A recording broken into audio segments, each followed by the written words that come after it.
დღის მთავარი საკითხებიდან გამომდინარე. ბატონ სანდრო, მადლობა რომ მონაწილეობთ ჩვენს ეთერში. გვექნება აუცილებლად კითხვები სხვადასხვა თემებზე. მოდი დავიწყოთ დავოსის ეკონომიკური ფორუმის საკითხით. ჩვენ გავუსვით ხაზი იმას, რომ ამ ფორუმზე არ მიწვევა, არ მონაწილეობა უკვე მეორე წელს 2025-ის შემდეგ 26 წელსაც. ცხადია, კიდევ უფრო მეტად აღრმავებს კითხვებს ხელისუფლების მიმართ, ხო, კონკრეტულად რეალურად რა მდგომარეობაში მხრივ ქართული ოცნება და რატომ ვერ ხვდება საქართველოს ამგვარ პრესტიჟულ ფორუმზე, სადაც ჩამოვთვალეთ უკვე მაყურებლისთვის რომელი ლიდერები იქნებიან წარმოდგენილები და 1000-ზე მეტ მონაწილეზე არის საუბარი, ხო, ტრადიციულად როგორც ვიცით. თქვენი დასკვნა რა არის აქედან გამომდინარე, როგორ ფიქრობთ, რა არის ამის საფუძველი 2026 წლის ფორუმზე საქართველოს არ მოხვედრის? დიდი მადლობა მოწვევისთვის. ცალსახა ახსნა ამისი ქართული ოცნების რეჟიმი, ივანიშვილის რეჟიმი არის სრულ საერთაშორისო იზოლაციაში, ყოველ შემთხვევაში დემოკრატიულ სამყაროსთან მიმართებით. ის საქართველოს სამწუხაროდ ამ რეჟიმის პირობებში უბრალოდ აღარ არის საინტერესო დასავლეთისთვის, დასავლეთის დემოკრატიული ქვეყნებისთვის, იმიტომ რომ საქართველოს საგარეო პოლიტიკა ამ რეჟიმის პირობებში მთლიანად არის შეხამებული რუსეთის ფედერაციის, პუტინის, რუსეთის, დუგინის, რუსეთის საგარეო პოლიტიკასთან.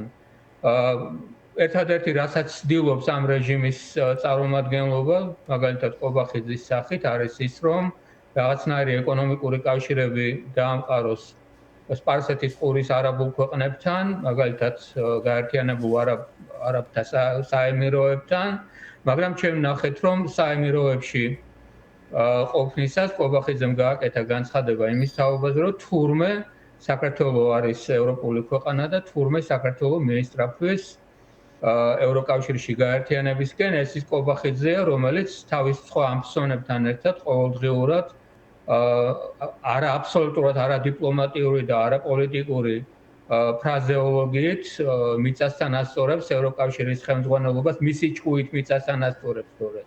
რას დააკლებს ახლა ყობახიძის ან პაპუაშვილის გამონათქვამები ევროკავშირს? მე ვარაუდობ, რომ მიზეზი ამისი ის უნდა იყოს, რომ საემიროებსაც კი საქართველოს შეიძლება აინტერესებდეს მხოლოდ ისეთი, რომელიც შეიძლება იყოს რაღაცნაირი კავშირი ევროკავშირთან ურთიერთობებში, ისეთი საქართველოს, რომელიც იქნებოდა ევროკავშირისკენ მიმსწრაფი ქვეყანა.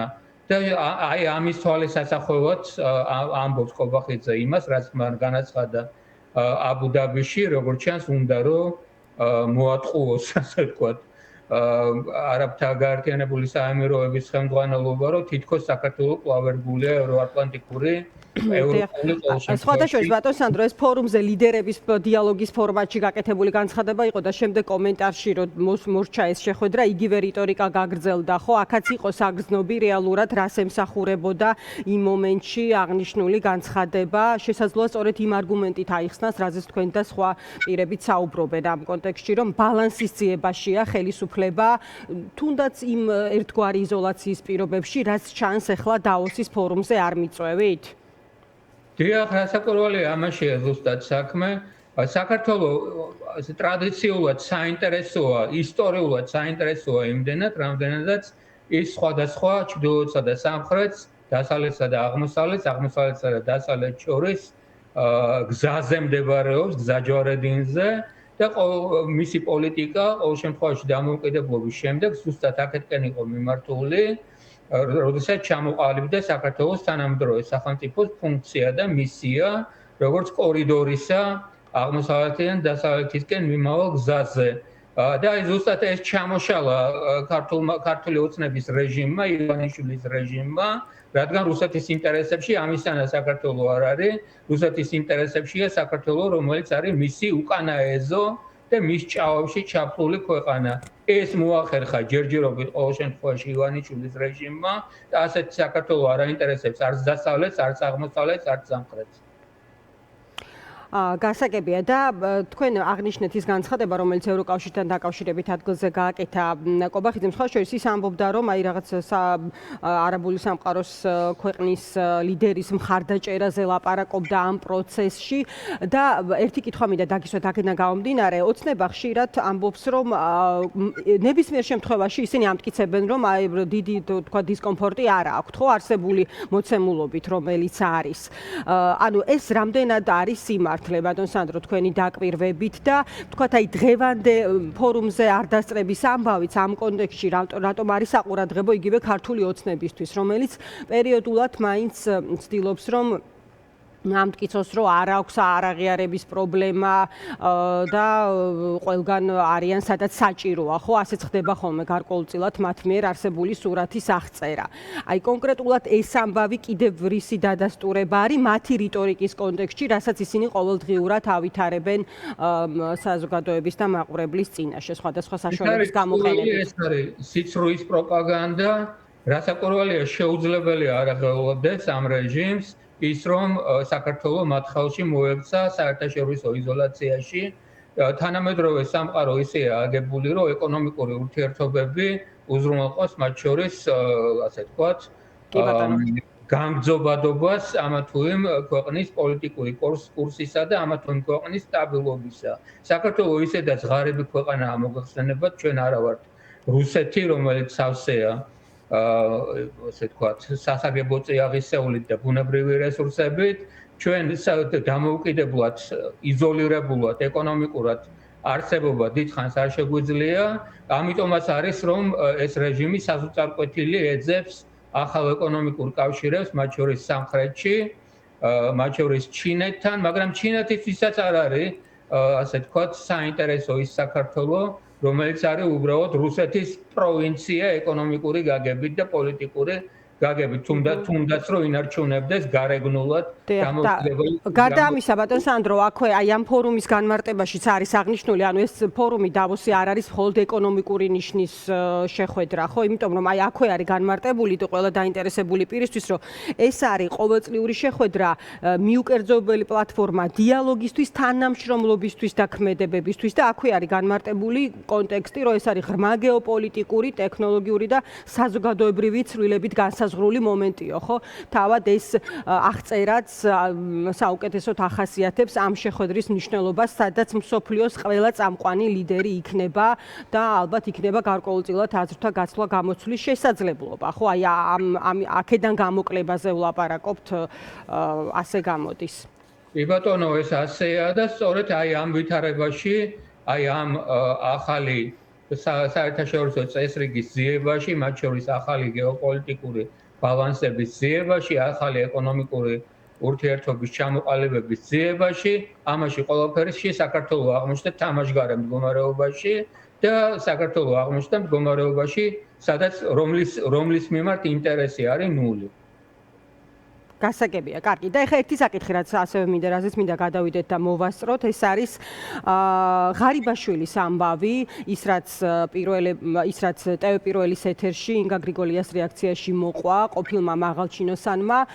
ბატონ სანდრო, დამეთანხმებით, რომ ფულის საკითხი კი შეიძლება იყოს ივანიშვილისთვის მნიშვნელოვანი, მაგრამ არა იმდენად, რომ აი საბოლოო თქვათ რეპუტაციულ განადგურებაზე წასულიყო კონკრეტულ პირებთან დაკავშირებით. ანუ ნებისმიერ ადამიანს რო გააჩეროდა კითხვა აქვს ეჭვი, რომ ამის მიღმა არის რაღაც საკითხი, რასაც ივანიშვილი კონკრეტულად ღარიბაშვილზე ვთქვათ, მას არ პატიობს, ხომ?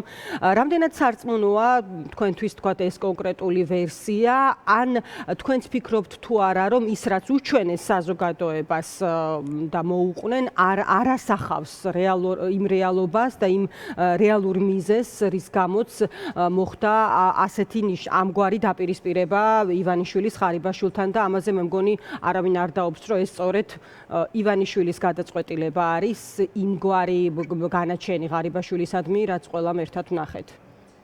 დიახ, ირაკლი შაიშმელაშვილის მიერ ინგა გრიგოლიას ეთერში გახმოვანებული ვერსია თავისთავად საკმარისად სარწმუნოდ გამოიყურება, ეხლა ასეა თუ არა ამის თქმა მეცხადე არ შემელია, ყოველ შემთხვევაში არ ვენდო ამ ვერსიას ამის საფუძველიც არ გამაჩნია, რაღაცა ახსნა ჭირდება იმას, რომ ივანიშვილმა ასეთი დაუნდობლობით მოიშორა თავიდან და დიდი ხნით ციხეში გამოკეტა ჯერ ღარიბაშვილი, მერე ლილუაშვილი, ეს არის ის ხალხი, რომელიც ივანიშვილთან ერთად 2012 წელსაც კი არ მოსულა, ბევრად უფრო ადრე იყვნენ ივანიშვილთან, მათ შორის ქართულ ბანკის სისტემაში გაერთიანებული ეს ადამიანები და უცნაურია, რომ ეს ხალხი, რომელიც 24 საათი დიდ ამბებს უმღეროდა ივანიშვილს, ღარიბაშვილი განსაკუთრებით სიტყვას არ დაიწყებდა და არ დაამთავრებდა ბატონი ბიძინასთვის მადლობა რომ არ გადაეხადა, ხო მართალია?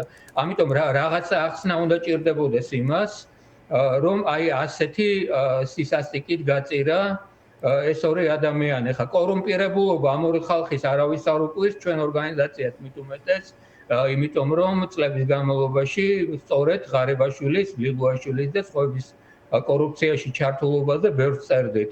მაგრამ კორუფციასთან ბრძოლა აქ რასაკვირველი არის ფასადი, იმიტომ რომ კორუფცია ივანიშვილის რეჟიმს არ აღელვას პირიქით ივანიშვილის რეჟიმი, ისევე როგორც ნებისმიერი დიქტატორული რეჟიმი, ეყრდნობა სწორედ კორუფციას. კორუფცია არის ის თავარი ფაქტორი, რომელიც განაპირობებს ივანიშვილის და მისი ამცნობის მჭიდრო კავშირებს ურთიერთთან, იმიტომ რომ როდესაც ხარ დანაშაულში, ამ დანაშაულში უნდა იყო ისე, რომ შენ თვითონ მონაწილეობდე, რომ შენს მიმართ არსებობდეს კომპრომატები, რომ თუ კი რამე შეგეშლება ბჭყალებში, მაშინ ეს კომპრომატები ამოქმედდება შენ წინააღმდეგ. ანუ კომპრომეტირებული პირების გარემოცვაში ყოფნა მართვა ეს სტილია, ამაზეც გისაუბრიათ ხშირად, ხო? ამ ხელისუფლების ასე გამოდის და კონკრეტულად ივანიშვილის გარას თქვა მწვანეში უკანთებულია ეს პროცესი, მაგრამ ამ შემთხვევაში კონკრეტული ასე თქვათ მიზეზებია, სულ სხვა,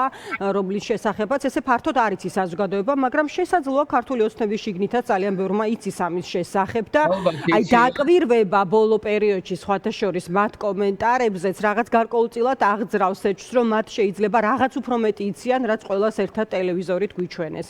მათ შორის ციხეში შეყვანის კადრები და ასე შემდეგ და ასე შემდეგ. აქ არ გამორიცხოთ პიროვნული ფაქტორები, შიდა კლანური დაპირისპირების ფაქტორები, ღარიბაშვილის და ლილუაშვილის ძველი ქოცები არიან, როგორც გითხარით, ყობახიძე ახალი ქოცია და ცხადია, რომ მას უნდოდა ამ ძველი ქოცების მთლიანად ჩამოშორება გზიდან, რომ ასე თქვათ, მას და სხვა ახალ ქოცებს ჰქონოდათ სრული კონტროლი ივანიშვილის კარზე ყველა სხვა სატელიტებთან მიმართებაში. შეიძლება ეს ფაქტორიც მუშაობს, შეიძლება ის ფაქტორიც მუშაობს. სულიად შემთხვევითი რაზეც ჩაიშმელაშვილმა ილაპარაკა, ეს ყველაფერი რასაკვირველი არის, ასე თქვათ, მეორე ხარისხოვანი საკითხები, შეიძლება ასეა, შეიძლება ისეა, მთავარი არის ის, რომ ნებისმიერი დიქტატურა დგას კორუფციაზე და ნებისმიერი დიქტატურისთვის დამახასიათებელია, რომ დრო და დრო საკუთარი შვილების შეჭამოს ხოლმე სხვისი შვილების შეჭმასთან ერთად. აი სხვებისთვის რა სიგნალია ბატონ სანდრო და ამთან შემდეგ სხვა თემაზე გადავიდეთ, როგორ ფიქრობთ, იგივე ოცნების შემყოფი პირებისთვის, იგივე იმ პირებისთვის, რომლამდეც ჯერ ამ ტიპის სამართალს თუნდაც არ მიუღწევია, ხო? აი თქვენ რაღაც ფულის თემაც ვახსენეთ ჩვენ და ასევე სხვა საფუძველი, რის შესახებაც შესაძლოა სულაც არ იყოს საჯაროდ ცნობილი. აი რა დასკვნის გაკეთება შეიძლება აქედან თქვათ ისინი უფრო დაშინდებიან ამ სურათის ჩვენების შედეგად, თუ რა ტიპის სიგნალი შეიძლება აღმოჩნდეს ამ შემთხვევაში, იმიტომ რომ არავინ არ იცის, ხო, რეალურად ვის წინააღმდეგ შეიძლება ჩვენ ვნახოთ პროცესი უახლოესი პერიოდის განმავლობაში, საჭიროებების მიხედვით ალბათ. დიახ, შიში და დაშინება ესეც არის მნიშვნელოვანი ფაქტორები, რომლებიც უზრუნველყოფს მოკლევადიან ან საშუალებადიან პერსპექტივაში ნებისმიერი დიქტატურის სტაბილობას, იმიტომ რომ ყველა უნდა იყოს მუდმივად რაღაცნაირი შიშის ქვეშ და არავინ არ უნდა გრძნობდეს სტაბილურად თავს დიქტატორთან მიმართებაში, ყველას უნდა ახსოვდეს, რომ გარანტირებული არასდროს არავინ არ არის 100%. ასე იქცეოდა ზუსტად მაგალითად სტალინის, ხო? 37 წელს, ინტელიგენციასთან ერთად პირველ რიგში საკუთარი არმიის გენერალიტეტი ხელმძღვანელობა და ენკავედეს ხელმძღვანელობა რამდენჯერმე გადახურდა. ხო მართალია და მიზეზი ის იყო რომ ყველა ყოფილიყო აბსოლუტური ტერორის ქვეშ, რომ ყოფილიყო ამგვარად აბსოლუტური მორჩილების ქვეშ, მაგრამ ასეთი ტერორი საბოლოო ჯამში უკან ბუმერანგივით უტრიალდება ხოლმე დიქტატურის. ესეც ხომ ვიცით ისტორიიდან. გასაგებია და მოდი გადავიდეთ ახლა შეწყალების საკითხზე კონკრეტულად, იმიტომ რომ ჩვენ ნახეთ დღეს კომენტარები, რომელიც ჩაწერა პირველებმა, მათ შორის იყო დეპუტატი ვოლსკი, რომელიც ამბობს, რომ შეწყალება არისო ის, რაც სახელმწიფოს უნდა ახასიათებდეს და ასევე კონსულტაციებს ახსენებდა, ხო, ის რომ აი კონსულტაციების გარეშე ეს საკითხი არ უნდა გადაწყდეს. ანუ შობის შემდეგ არის კითხვა და თავად ყაველაშვილის მიერ დასახელებული ნათლისღების დღესასწაული, ვინ შეიძლება გამოვიდეს გარეთ იმ ჯგუფიდან, რომელიც ის ციხეში გულისხმობ პროევროპული აქციების დროს დაკავებულ პირებს ხელისუფლების გადაწყვეტილებით, იმიტომ რომ ალბათ ყველა თანხმდება, რომ პოლიტიკური თანხმობა დასჭირდება სწორედ ზოგიერთი მათგანის ნებისმიერ შემთხვევაში თავისუფლებაზე გაშვებას. აი თქვენ რამდენად გაქვთ მოლოდინი, ბატონ სანდრო, თავად იუსტიციის უწყებაში მუშაობის მრავალწლიანი გამოცდილება გაქვთ, რომ ეს შეიძლება ვნახოთ და ასეთ შემთხვევაში როგორ შეიძლება ოცნება უყურებდეს ამ საკითხს. ანუ ხედავთ არის სწორი შეფასების შანსი, რომ ეს არის რაღაც განმუხტვის ხერხი, თუ ისინი წავლენ იმ გზით, რომ სისუსტეს გამოავლენენ, თუ ასე იზამენ და არც ეს შემთხვევაში ამას არ დაუშვებს მოქმედი ხელისუფლება. არა, ამ ეტაპზე მე ვფიქრობ, რომ შეწყალება პროტესტის მონაწილეების მიმართ არ იქნება. მე ასე ვფიქრობ ყოველ შემთხვევაში. იგივე ვოლსკის სიტყვებს რო ჩაუდაუკვირდეთ, იქ ლაპარაკია იმაზე, რომ თუ კი მოინანიებ, თუ არა და შენ ხო შესაწყალებელსაც გააჩნია, დიახ, ეს არის ციტატა. და ასე შემდეგ, ჩვენ ერთი რამ ვიცით, რომ წელიწადზე მეტია გასული შარშანდელი დეკემბრიდან და დღესდღეობით ჩვენ გვყავს 120-ზე მეტი დაახლოებით პოლიტიკური პატიმარი და არ არსებობს არც ერთი შემთხვევაც კი, სადაც რომელიმე პოლიტიკური და სინდისის პატიმარი გატყდა, რომელიმე არარსებულ დანაშაულს მოაწერა ხელი, აღიარა, ჭყალებში მოინანია და ასე შემდეგ. ასეთი შემთხვევა ჩვენ არ გქონია და ეს არის უზარმაზარი გამარჯვება მორალური სინდისის პატიმრების ამ რეჟიმზე. და ვოლსკის სიტყვებში ეს ჩანდა ზუსტად, რომ არ ინანიებენ ცეცხლის წაკიდება უნდათ ქვეყნისთვისო და აბა რატო შევიწყალებდო დაახლოებით ესეთი შინაარსი იკვეთება. აქედან გამომდინარე, მე ვთვლი, რომ ეს ასე არ იქნება. თუმცა შორსა ვარ იმ აზრისგან, რომ ვოლსკის სიტყვები საერთოდ რამეს წყვეტს. ხო, ეს აწონდაწონვა რამდენიმე სიტყვები არაფერს არ წყვეტს. ერთადერთი ადამიანი, რომლის სიტყვები და სურვილები წყვეტს ყველაფერს, ეს არის ივანიშვილი. და იმ ის არგუმენტები, როგორ ფიქრობთ, შეიძლება იყოს რაღაც სათვალავში ამ შემთხვევაში ივანიშვილისთვის და კობახიძისთვის კონკრეტულად. ანუ მოდი ესე რომ შევხედოთ საკითხს, რა შედის ახლა მათ ინტერესში და რა არა. თქვენ ახსენეთ თქვენი დამოკიდებულება ამ საკითხისადმი, თქვენი ასე ვთქვათ მოლოდინი, თუმცა აი რაციონალურ ვთქვათ შეფასებას ექვემდებარება ეს საკითხი კონკრეტულად რა შედის ინტერესში და რა არა კონკრეტულად ხელისუფლების, ანუ შეიძლება შედიოდეს ახლა არსებული ვითარების განმუხტვა, თუნდაც იმ დაგროვილი კითხვებიდან გამომდინარე, რომელიც არსებობს აი მთელს ამ პერიოდში, ხო, 2024-დან მოყოლებული ოცნების მიმართ. მე რაც თქვი, მე ვამბობ იმას, რომ აი ამ რამდენიმე დღეში ნათლისღებამდე, როდესაც შეწყალება ხდება ხოლმე, ნათლისღებამდე რაღაც 3-4 დღე არის დარჩენილი და რაიმე ნიშნები ამდაგვარი ასე მეტნაკლებად შერბილების რეჟიმის პოლიტიკაში არ ჩანს. ყოველ შემთხვევაში 3 დღეში რა შეიძლება არ ვიცი, მაგრამ დღემდე ეს ასე არ ჩანს. მაგრამ საშუალო ვადიან პერსპექტივაში რამდენიმე თვეში არ არის გამორიცხული, რომ რეჟიმმა დაიწყოს რაღაცნაირი სვლა, ასე თქვათ, შემსუბუქების თავისი რეჟიმის, იმიტომ რომ ახალი წელი დაიწყო მოგეხსენებათ და ძალიან ცუდად დაიწყო მსოფლიოს სხვადასხვა სასტიკი დიქტატორებისთვის. მადუროს ბედი ვიცით როგორია, ირანის ბედი, ირანული დიქტატურის, ისლამური დიქტატურის ბედი როგორი იქნება, ამას ვნახავთ.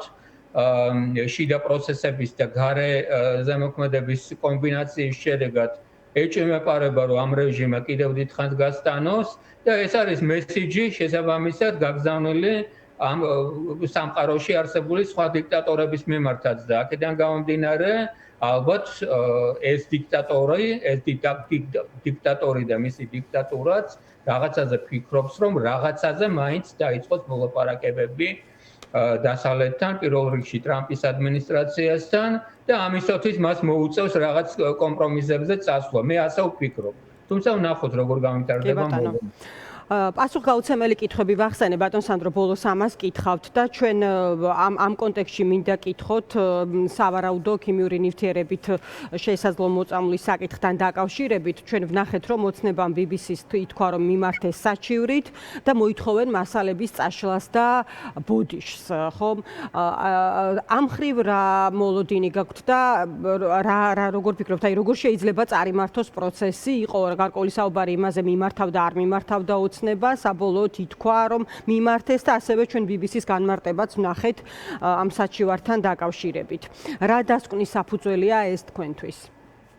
პირველ რიგში BBC არის ერთ-ერთი ყველაზე ავტორიტეტული თუ ყველაზე ავტორიტეტული არა მედია მთელს დემოკრატიულ სამყაროში და სასაცილოა რომ ოცნების პროპაგანდისტები BBC-ს ასწავლიან ჭკუას თუ როგორ მოამზადონ სიუჟეტები როგორი ეთიკური და სხვა ნორმები დაიცვან და ასე შემდეგ. ეს არის უბრალოდ სასაცილო, ეს არის უნიჭო პროპაგანდისტული და პიარული სვლა ქართული ოცნების მხრიდან, რაც დამთავრდება ცხადია კრახით, იმიტომ რომ BBC-ს ფილმი ყველა ვნახეთ, BBC ყველაფერს შეფასებებს რასაც იძლევა, ძალიან მცირე შეფასებებს იძლევა თვითონ BBC.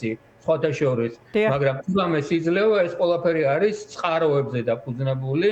წყაროებში გულისხმობ იგივე შარშან დეკემბერში და იანვარში დაზარალებული პირების ჩვენებებს, ასევე გულისხმობ ქიმიური ნივთიერებების დარგში საერთაშორისო ექსპერტის მოსაზრებებს და სხვა წყაროებს. აქედან გამომდინარე, არაფერი არის იქ ისეთი, რაც ნებისმიერი მიუკერძოებული და პირუთვნელი ტრიბუნალისტის შეიძლება იქნეს კვალიფიცირებული როგორც ცილის წამება. ეს ერთი არსებითი მხარე ამ საჩივრის. მაგრამ ამ საჩივარს აქვს ძალიან სერიოზული პრობლემები საპროცესო კუთხით.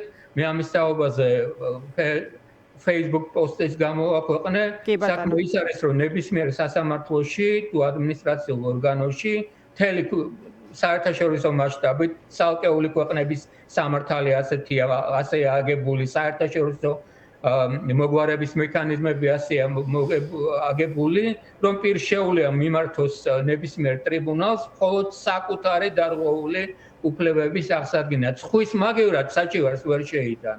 და ის რაც გააჟღერა პაპუაშვილმა მეცხადიან თვითონ საჩივარი BBC-ში წარდგენილი არ მინახავს, არა პაპუაშვილს შემთხვევით ეს საჩივარი არ მოუწოდებია, მაგრამ ის რაც პაპუაშვილმა განაცხადა, 4 პრეტენზია ქონია ქართულ ოცნებას BBC-ს მიმართ, ამ 4-დან 3 პრეტენზია არ ეხება ქართულ ოცნებას არანაირად, იმიტომ რომ ქართული ოცნება ამ შემთხვევაში ლაპარაკობს შინაგან საქმეთა სამინისტროს სახელით ან ივანიშვილის სახელით.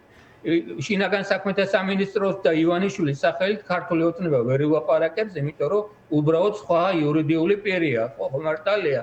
აქედან გამომდინარე, ამ კუთხით, საპროცესო კუთხით ეს საჩირები ჩემი აზრით უბრალოდ დაუშვებელი იქნება. მაგრამ დასაშვებად რომ იქნეს ცნობილი, სასაცილოა ის, რომ ასე ვთქვათ, ივანიშვილის რეჟიმი აპირებს რაღაცა უფლებების დაცვას იმ ეგრეთ წოდებული გამოძიების საფუძველზე, რომელიც სუსტ ჩაატარებინა 5 დღეში. და მიღმა დარჩა დაზარალებულების ჩვენებები, ის სიმპტომატიკა, რაზეც ისინი მიუთითებენ, რომელიც სრულ წინააღმდეგობაშია ეგრეთ წოდებული CS-ის სიმპტომატიკასთან, იმიტომ რომ BBC-ს ფილმს მოგეხსენებათ გახსოვთ ალბათ, რომ ქვია, როდესაც წყალი წვავს, CS-ი არ წვავს.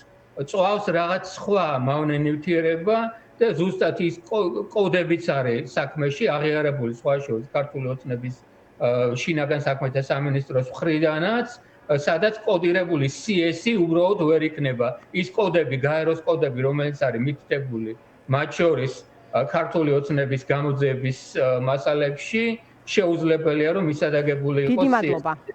ეს ყველაფერი იმაზე მეტყოლებს, რომ კრახი ამ შემთხვევაში არის გარდაუვალი.